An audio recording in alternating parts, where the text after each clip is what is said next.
네, 오늘은 성령 강림 후 첫째 주일입니다. 지난주 우리가 성령 강림 주일로 지냈고요. 오늘은 그 후 첫 번째 주일입니다. 성령 강림 주일은 우리가 왜 기념을 할까요? 제가 질문하는 걸 좋아하는데 그죠? 그 한국 교회 그 설교 문화라 그러죠. 질문 없습니다. 그죠?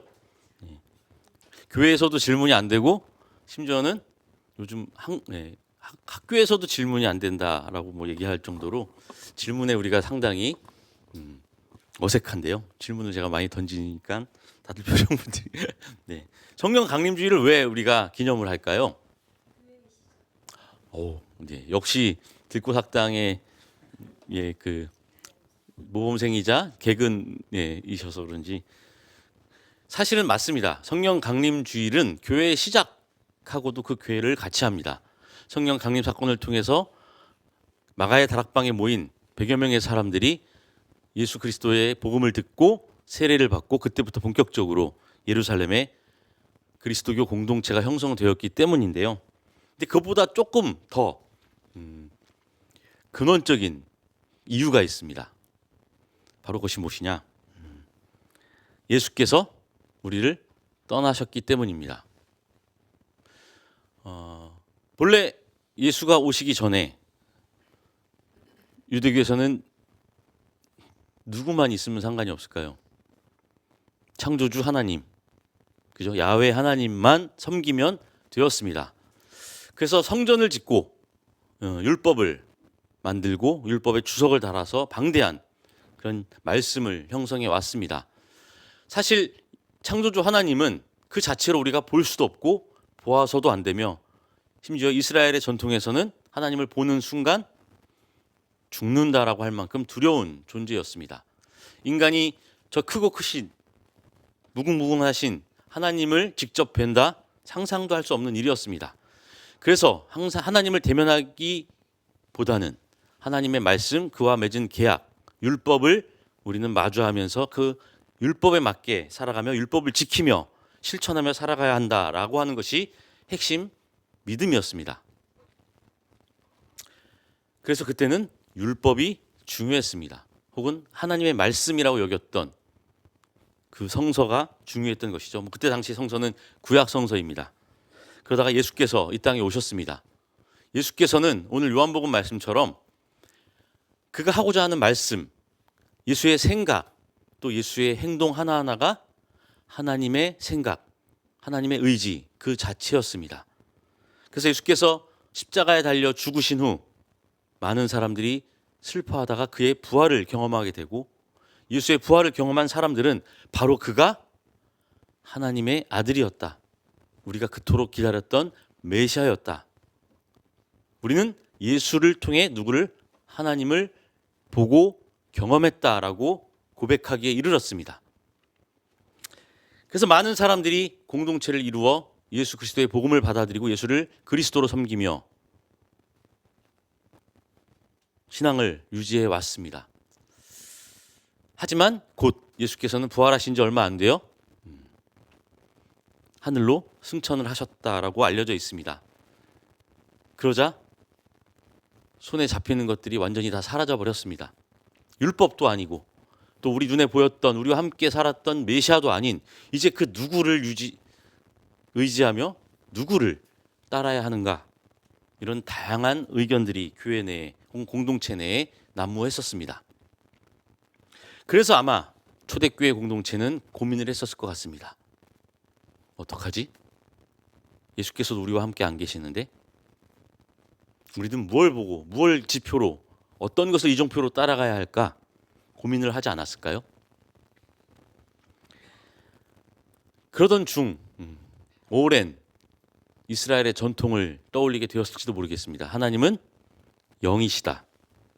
물론 그 하나님은 영이시다라고 할 때 그 영은 그리스와 헬레니즘 문화에 살고 그리스어를 모국어로 썼던 사람들의 관점에서는 다른 의미의 영이었습니다. 구약 성서에 나오는 하나님의 영, 그 영은 루아흐, 그죠? 기운, 생기, 에너지를 뜻하는 말이었습니다. 하지만 신약 시대에는 영은 푸뉴마, 우리가 흔히 육체와 영혼이라고 할 때 부르는 그 영혼이었습니다. 그렇기 때문에 그것은 어떤 의미로는 인간에게도 해당되는, 포함되는 한 요소로 이해되었던 시대였습니다. 영혼. 우리 모두 영혼을 갖고 있다라고 그 당시엔 믿었고, 영혼은 죽으면 육체로부터 떠나 분리된다라고 믿었던 시대였기 때문입니다. 그 영혼이 하나님의 영과 같을 수는 없습니다. 그래서 그 영혼을 하나님의 영이라는 개념과 결합시켜서 아마도 그 푸니마를 성령이라는 말로 사용하지 않았을까 생각을 해봅니다. 하지만 이 성령은 율법, 그죠? 문서로 기록되어서 하나의 전통으로 끊임없이 해석하고 주석을 달고 하나의 기준이 되었던 그 율법과 다릅니다. 그리고 마찬가지로 우리 눈앞에서 살아있어 우리 인간의 모습으로 하나님의 뜻을 몸소 보여주셨던 예수 그리스도하고도 다릅니다. 눈에 보이지 않습니다. 어떤 것이 성령의 인도함이고 성령의 목소리인지 우리는 판단할 수가 없습니다. 아마 그 당시에도 그런 고민을 하지 않았나 생각해 봅니다. 그래서일까요? 오늘 요한복음에 나와 있는 이 요한 공동체는 그 성령을 파라클레토스라고 부릅니다. 보혜사.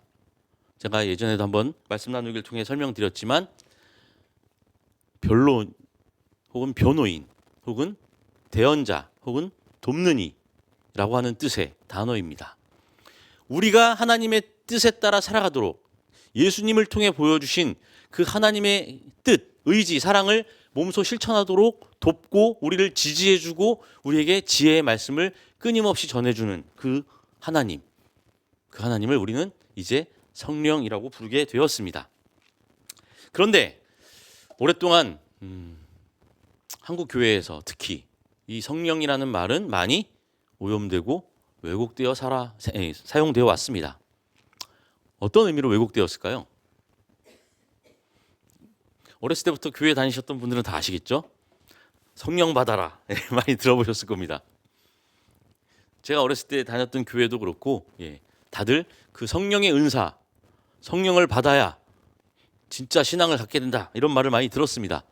그래서 여름마다 겨울마다 수련회에 가서 나무 밑동을 붙잡고 그 추운 겨울 발발 떨면서 막 통성 기도를 하고 방언을 달라고 막 성령 하나님께 기도를 했던 기억이 있습니다. 저는 어렸을 때부터 약간 반항심이 있어서 그런지 이렇게 눈치를 보면 왜 나는 안 되지? 저게 무슨 소리지? 막 이러면서 저는 약간 의심을 했던, 어쩌면 어렸을 때부터 좀 도마와 같은 신앙을 갖고 있었던 사람이었는지도 모르겠는데 저한테 그것이 상당히 불편했습니다. 어렸을 때 할머니나 전래동화나 혹은 TV에서 그 전설의 고향을 통해 들었을 때 나왔던 산신령이니 귀신이니 이런 존재들하고 뭐가 다르지? 라는 생각을 해본 적이 있었습니다. 하나님의 영, 그 성령이라는 하나님이 우리와 함께 하시는 그 존재가 함께 하시기 위해, 우리와 함께 하시기 위해 영으로 오셔서 우리와 함께 하신다라고 고백하는 그 성령이 우리에게 그냥 기적을 일으키고 병을 낫게 해주고 방언을 하게 해주고 뭔가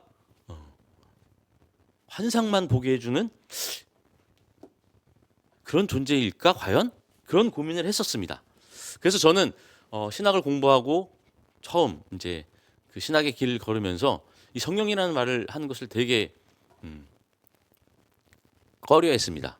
왜? 그동안 성령을 우리에게 뭔가를 기적을 일으켜주고 신비한 경험을 해주는 존재라고만 교회에서 말하고 그 성령이 마치 우리를 하나님과 하나님의 진리를 만나게 해주는 것이 아니라 우리를 마치 뭔가 다른 존재로, 초자연적인 존재로 혹은 어떤 경험을 통해서 뭔가를 이루거나 복을 가져다 주게 하는 그런 존재로만 강조를 했기 때문입니다. 하지만 공부하고 공부하면 공부할수록 알면 알수록 성령이라는 혹은 그 성령 하나님이라고 하는 우리 기독교의 그 고백은 우리 인간이 생각하는 그런 수준의 고백은 아니라는 것을 알게 되었습니다. 오늘 우리가 함께 읽은 이사야서, 사도행전, 요한복음 이 세 본문은 하나의 거대한 흐름을 관통하고 있는데요. 물론 이사야서는 성령에 대해서 말하고 있지 않습니다. 그리고 사도행전도 딱히 성령에 관한 이야기는 아닙니다. 요한복음만 보혜사 성령에 대해서 이야기하고 있는데요. 이 세 개가 관통하고 있는 큰 이야기가 바로 무엇이냐? 인간이 만들어낸 테두리를 넘어서는 하나님의 활동, 속성, 본질, 그런 것에 관한 이야기다라고 저는 느꼈습니다. 우리는 흔히 신앙생활하면서 혹은 살아가면서 우리도 모르게 울타리를 칩니다. 그죠? 그리고 누군가 그 울타리를 건드리거나 넘어오면 불편해합니다. 내 교회, 내 신앙, 내 가족, 내 민족, 내 국가, 내가 생각하는 기독교, 교리, 뭐 이런 것들, 우리는 끊임없이 울타리를 만듭니다. 그리고 누군가 그 울타리를 허물게 하거나 침범하려고 할 때 우리는 당혹하고 심지어는 불쾌하고 혹은 공격적으로 바뀌기도 합니다. 우리는 이 안전한 테두리 안에 머물면서 누군가가 나를 그 안전한 테두리로부터 벗어나게 하는 것을 극도로 싫어하고, 우리가 어떤 신앙을 갖고 있든 간에 우리는 그 테두리 안에 머물려고 합니다. 하지만 오늘 이사야서, 사도행전, 그리고 요한복음에 나와 있는 이 본문의 내용을 보면 하나님께서는 언제나 우리로 그 울타리를 깨트리고 넘어가도록 만드시는 분이다라는 것을 알게 됩니다.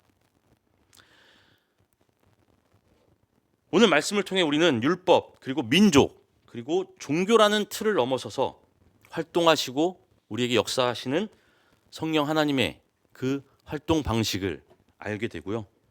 그것을 통해서 우리가 앞으로 어떤 신앙을 함께 공유하며 그 고백을 통해서 우리가 어떤 공동체를 함께 이루어 나가야 할지 함께 고민해 보면 좋을 것 같습니다. 먼저 이사야서를 한번 살펴볼 텐데요. 오늘 이사야서에 나와 있는 이 49장, 이 부분은 총 3개로 구분되는 이사야서의 중간 부분이다라고 할 수 있습니다. 보통 앞부분을 제1 이사야서라고 하고요. 중간을 2 이사야, 마지막 부분을 제3 이사야서라고 하는데요. 지난번 수요일 우리 들꽃학당을 함께 하셨던 우리 들꽃님들은 아마 기억하시리라고 생각됩니다. 복습이라고 하시면 좋을 것 같은데요. 제1 이사야는 언제 쓰여졌느냐? 아직 남유다 왕국이 멸망되기 전이었습니다. 하지만 북이스라엘은 아시리아 제국에 의해서 멸망을 당한 것을 보고 두려움에 떨었던 시기. 그래서 어찌됐든 이 남유다 왕국을 유지해보기 위해서 이집트와 손잡고 여러 가지 외교적인, 군사적인 술책을 썼던 그런 시기였습니다. 그래서 제1 이사야의 메시지는 너희들이 하나님만 의지하지 않고 꺼져가는 제국 이집트를 혹은 다른 인간적인 방도를, 외교적인 술책을 사용하여 너희들이 버틸 수 있을 거라고 생각하느냐? 라는 경고를 합니다. 즉 이스라엘의 멸망에 대한 경고를 하는 장면입니다. 하지만 제2 이사야는 이미 남유다 왕국이 멸망되고 모두가 바빌론 포로로 끌려갔던 시절 쓰여졌습니다. 그래서 제2 이사야의 내용은 하나님께서 우리를 회복시켜 주실 것이다. 남은 자들은 결국 다시 돌아가서 예루살렘을 재건하고 우리의 옛 영광을 맞이할 것이다라고 하는 희망의 메시지를 전합니다. 그리고 제3 이사야는 이미 바빌론 포로에서 돌아와서 예루살렘을 재건하는 과정에 그 유대인들이 자신들의 전통과 하나님과의 약속을 기억하기 위해 자신들이 무엇을 잘못했고 왜 그런 고통을 받았는지를 끊임없이 성찰하는 내용으로 이루어져 있습니다. 오늘은 두 번째, 포로기 시절, 포로로 끌려와 예루살렘을 바라보며 우리가 언젠가는 하나님의 도움으로 예루살렘으로 돌아올 것이다라는 그 희망의 메시지를 담고 있는 부분이다라고 할 수 있는데요. 놀라운 이야기가 있습니다. 이사야 예언자도 마찬가지고요. 그 당시 이사야 예언자의 예언을 듣던 유대인들은 모두 유대 국가 혹은 예루살렘 성전, 예루살렘 성, 다윗 왕가라고 하는 자신들의 옛 과거를 떠올리고 그리워하며 그것이 다시 회복되기를 바라고 있습니다. 그런데 놀랍게도 오늘 하나님께서는 이사야의 말을 통해 이런 말씀을 하고 계십니다. 네가 내 종이 되어서 야곱의 지파들을 일으키고 이스라엘 가운데 살아남은 자들을 돌아오게 하는 것은 내게 오히려 가벼운 일이다. 땅끝까지 나의 구원이 미치게 하려고 내가 너를 뭇 민족의 빛으로 삼았다라고 말하고 있습니다. 이스라엘 백성들의 유일한 소망은 이 포로 생활에서 벗어나서 다시 고국으로 돌아가 민족을 회복하고 국가를 재건해서 우리 민족끼리, 우리 국가끼리, 소위 유대인들끼리 잘 사는 것이었습니다. 야훼의 복을 받아 계속 과거처럼 평안한 삶을, 세월을 누리는 것이 그들의 유일한 목표였습니다. 그러나 하나님께서는 이 이사야의 입을 통해 그 생각을 완전히 뒤집어 버린 것입니다. 하나님은 말씀하십니다. 이스라엘, 너희 민족이 회복되는 것, 그것은 나에게 너무 쉬운 혹은 작은 일이다. 나의 계획은 훨씬 크다. 너희를 문 민족의 빛으로 삼아 구원을 땅끝까지 이르게 할 것이다 라는 것이 하나님의 말씀이었습니다. 이게 무슨 의미일까요? 이스라엘은 지금도 마치 자신들이 유일하게 하나님으로부터 선택받은 민족이며 그렇기 때문에 모든 것을 자신들의 위주로 생각하고 행동하고 있습니다. 우리가 그 결과를 지금 여러 중동 지역의 전쟁이나 팔레스타인 가자 지구의 학살을 통해 경험하고 있는데요. 그들은 마치 하나님이 자신들을 선택한 것을 특권으로 생각하고 있습니다. 하지만 오늘 하나님의 말씀을 들어보면 그것은 특권이 아닌 오히려 사명이고 혹은 과제였던 것입니다. 이스라엘은 자신들만 하나님의 복을 혹은 그 복의 권한을 독점하려고 생각했지만 사실은 그것이 아니었습니다. 그들로부터 그 하나님의 은총과 복은 온 민족에게 퍼져나가야 한다는 것이 하나님의 뜻이었던 것입니다. 그래서 하나님께서는 너희들을 뭇 민족의 빛으로 삼겠다라는 말씀으로 이스라엘이 갖고 있었던 그 폐쇄적이고 민족주의적인 울타리를 깨트려 버린 것입니다. 하지만 현실은 불행히도 그렇지 않죠. 만약에 빛이 자기의 울타리 안에 갇혀서 스스로 자신들만 그 빛의 입자나 파동이 똘똘 뭉쳐버린다면 어떻게 될까요? 그 빛을 통해서 어둠이 밝아질 수 있을까요? 아닙니다. 빛과 어둠의 경계는 생길지언정 작은 촛불 하나가 큰 어두운 방을 밝힐 수는 없습니다. 빛은 자신의 울타리를 뛰어넘어 끊임없이 입자와 파동으로 퍼져나갈 때만이 어둠을 밝힐 수 있는 것입니다. 오늘 이사야의 이 말을 통해 하나님께서 우리에게 하시는 말씀은 바로 그것입니다.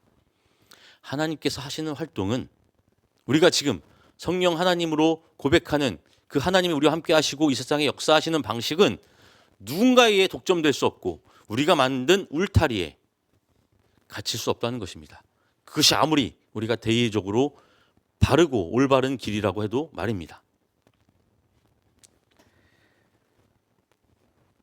그리고 이사야가 선언한 지 수백 년 뒤에 오늘 이 하나님의 말씀은 제자들에게 또 다른 방식으로 전해집니다.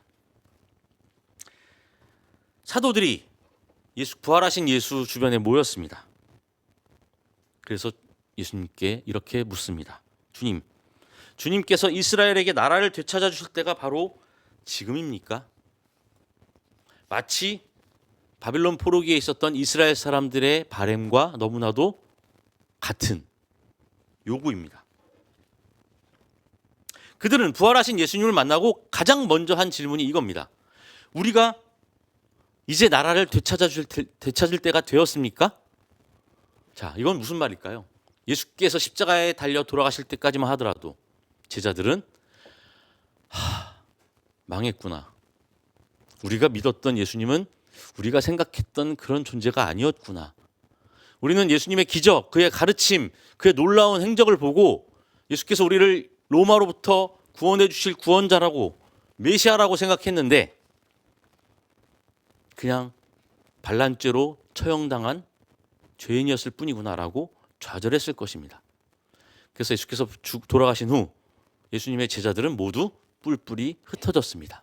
오직 몇몇의 여인들만 남아서 예수님의 장례를 치르기 위해 모였다가 부활하신 예수님을 경험하게 된 것인데요. 이처럼 제자들은 예수님을 통해 투영했던 자신들의 희망을 예수님의 십자가 죽음과 함께 끝났구나라고 생각했었던 것입니다. 하지만 그 예수님이 부활하셨으니 다시 그 희망이 싹트기 시작합니다.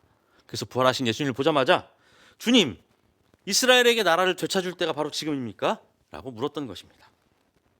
이처럼 제자들의 관심은 여전히 이 이스라엘이라는 나라의 정치적인 독립, 로마 제국을 무찌르는 혹은 로마 제국으로부터 벗어나는 그런 희망에만 머물러 있었던 것입니다. 물론 그것은 중요합니다. 하지만 그들은 역시 유대인이라는 민족적인 관심 안에만 머물러 있었고, 마찬가지로 이 이스라엘, 유대라고 하는, 유대교라고 하는 하나님의 율법을 통해서 자신들의 의의와 자신들의 구원을 완성을 꿈꾸었던 그 관점을 그대로 유지하고 있었던 것입니다. 그래서 이 제자들을 통해 형성되었던 예루살렘 공동체는 훗날 사도 바울과의 논쟁을 통해서 율법을 지키지 않으면 누구도 예수의 공동체로 받아들일 수 없다라고까지 선언을 하게 되었던 것입니다. 자, 이 제자들은 여전히 율법과 민족주의라는 혹은 정치적, 종교적인 그 울타리에 갇혀 있었던 것입니다. 예수님이 이제 부활하셨으니 마침내 우리가 우리의 뜻을 이룰 때가 된 것입니까? 라고 물은 것입니다. 하지만 이러한 제자들에게 예수님은 단호하게 대답하고 계십니다. 때나 시기는 아버지께서 아버지의 권한으로 정하신 것이니 너희가 알 바 아니다. 그러나 성령이 너희에게 내리시면 너희는 능력을 받고 예루살렘과 온 유대와 사마리아와 그리고 마침내 땅끝까지 이르러 내 증인이 될 것이다 라고 말씀하고 계십니다. 우리는 이 땅끝까지 이르러 내 증인이 되리라는 말을 그냥 예수님의 복음을 온 세계에 전하고 교회를 이 세상 어디에든 다 확장시켜야 한다라고 하는 선교의 명령으로만 듣고 있습니다. 하지만 그 앞에부터 조금 읽어보면 조금 생각이 달라집니다. 성령을 받으면 예루살렘 당연하겠죠. 이들은 다 유대인 혹은 유대교 전통 안에 있었던 사람들이었습니다. 그 유대인은 아까 말했듯이 남유다 왕국 출신 사람들로서 바빌론 포로에서 돌아와서 다시 예루살렘을 제공하고 그곳에 모여 살았던, 이제는 북이스라엘 사람들, 나머지 10지파 사람들은 안중에서 없었던 유다 지파와 베냐민 지파 사람들로 이루어진 공동체였습니다.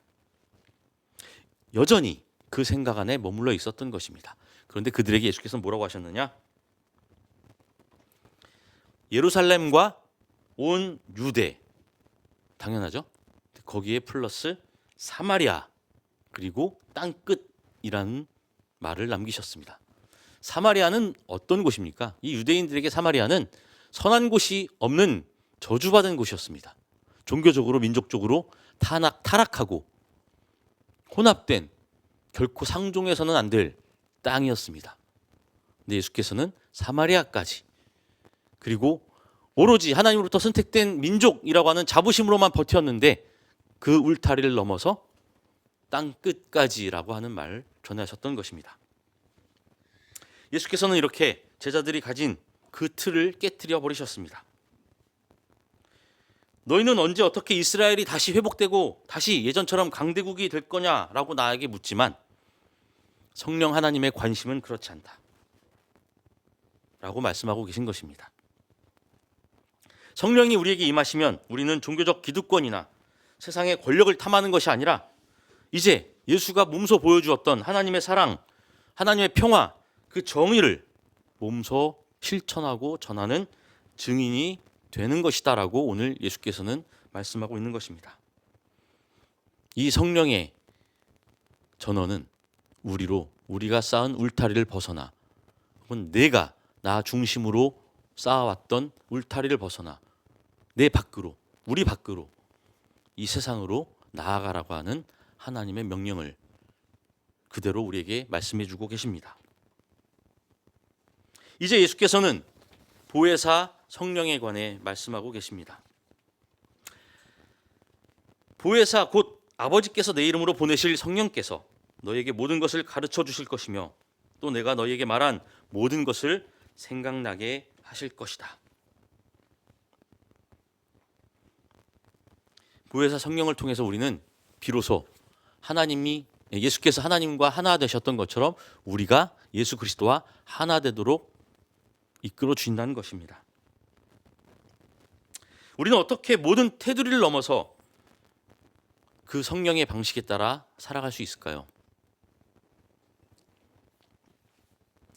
예수께서는 우리에게 그 비밀을 이렇게 가르쳐 주고 계십니다. 보혜사 성령을 통해 혹은 보혜사 성령의 도움을 통해라고 말이죠.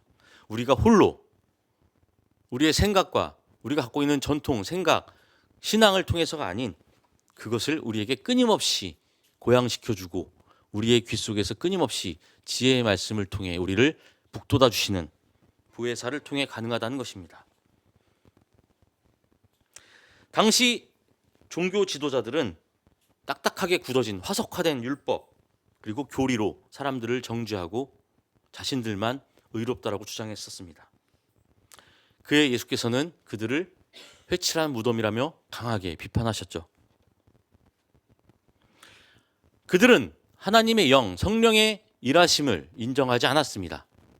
오직 그 율법을 통해 전해내려온 전통과 그 실천을 대가로 그들은 구원을, 회복을 보장받는다라고 생각했던 것입니다.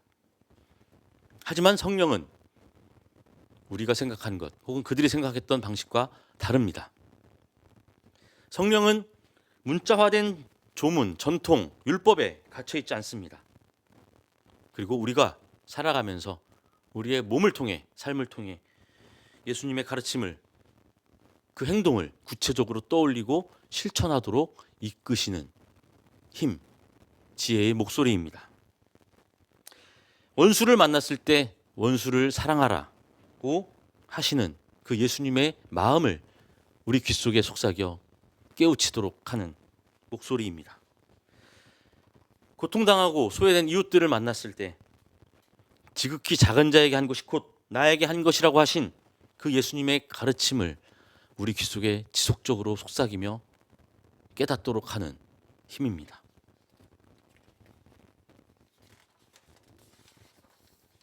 우리가 두렵고 불안이 엄습할 때,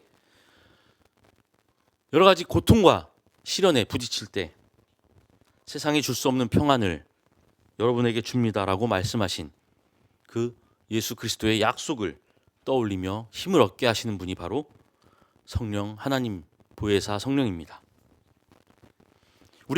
인간이 만든 교리, 율법, 전통은 사람을 판단하고 가르고 차별하는 도구가 되지만 그것을 넘어서시는 성령 하나님의 인도하심은 오히려 예수의 말씀을 우리 가슴속에 새기고 우리 삶에 새겨 넣어 그것을 몸소 구체적으로 실천하도록 만드는 역동적인 힘, 에너지입니다.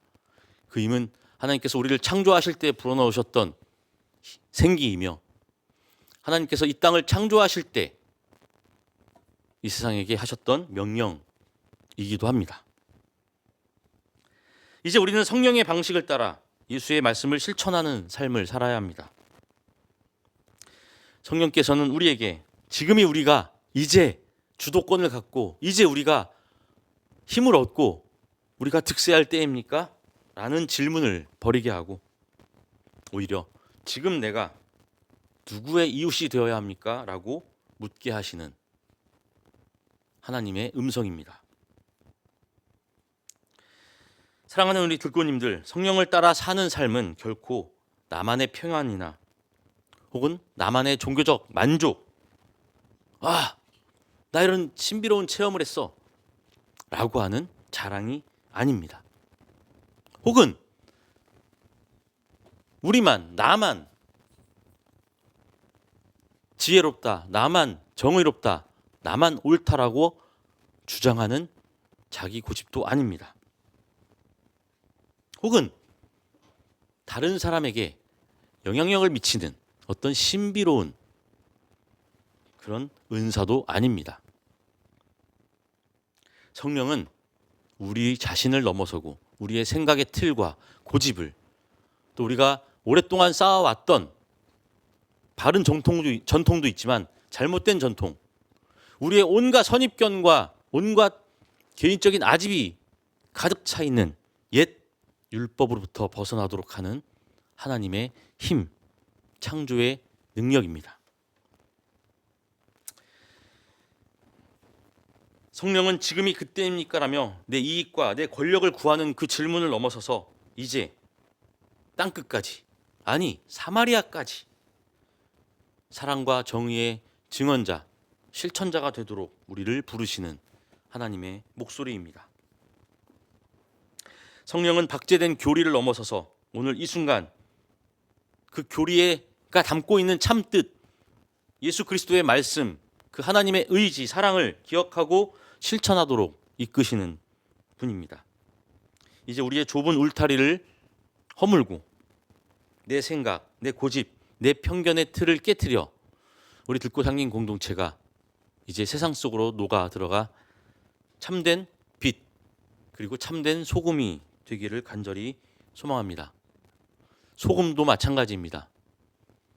자신의 덩어리가 흩어지지 않도록 똘똘 뭉쳐버리면 그 소금은 아무짝에도 쓸모없게 됩니다. 소금은 녹아서 흩어져야 맛을 내고 혹은 음식을 상하지 않도록 합니다. 우리가 우리 안으로만 회개하고 소급하는 그런 공동체가 아닌 이제 진정으로 우리의 울타리를 벗어 세상으로 나아가고 성령의 도구가 되어 세상 사람들에게 하나님의 사랑과 정의와 평화의 그 의지를 선포하는 참 성령의 공동체가 되기를 간절히 소망합니다. 함께 말씀을 기억하며 침묵으로 기도합니다.